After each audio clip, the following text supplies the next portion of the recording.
Nanindigan naman ang isang miyembro ng PNP Special Action Force na kasama noon sa insidente sa Mamasapano, Maguindanao na sila ang nakapatay sa teroristang si Zulkifli Binhir alias Marwan.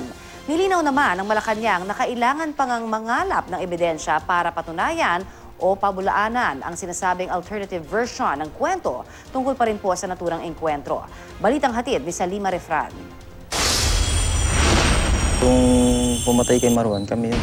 Ito raw ang nag-iisang katotohanan sa Mamasapano encounter. Ayon sa nakausap pong nakaligtas sa miyembro ng PNP Special Action Force na naroon mismo sa kubo ni Zulkifli Binhir alias Marwan, masakit daw marinig na may nagsasabing hindi mga polis ang nakapatay sa terorista, kundi ang aide niya. Hindi naman sila yung pumasok doon.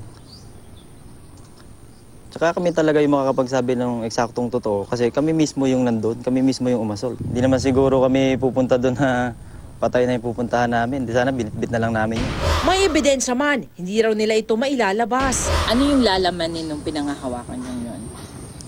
Yung aktual na nandun kami, na nagkakaputuka talaga. Ayon sa mga source ng GMA News, ito raw ay video na kuha ng maliit na eroplano ng Amerika. Parang multong nabuhay ang kontrobersyal na operasyon dahil mismo si Pangulong Aquino ang naglahad na mayroong alternative version sa pagkakapatay sa teroristang si Marwan. Paglilinaw ng palasyo, version at hindi alternative truth ang binanggit ng Pangulo. Hindi rin daw ibig sabihin pinaniniwalaan na ito ng Pangulo. Hindi na kami nagsasara ng kaisipan na baka ito alternative ay pampagulo lang sa usapan. Kailangan natin ng testimonya at ebidensya. At yun na naliligo. Kaya kahit may resulta ng investigasyon ng PNP Board of Inquiry kaugnay sa operasyong kinasawi ng SAF 44, tuloy raw ang investigasyon ng Justice Department.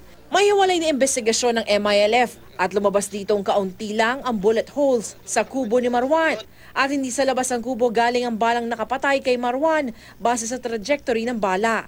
Wala rin daw indikasyong may sumabog na bomba o nagpalitan ng putok sa kubo taliwas sa kwento ng SAF survivors. Magkakasa rin daw ng case review ang PNP. Sino paniniwalaan natin? Yung mga taong naroroon at yung taong wala doon.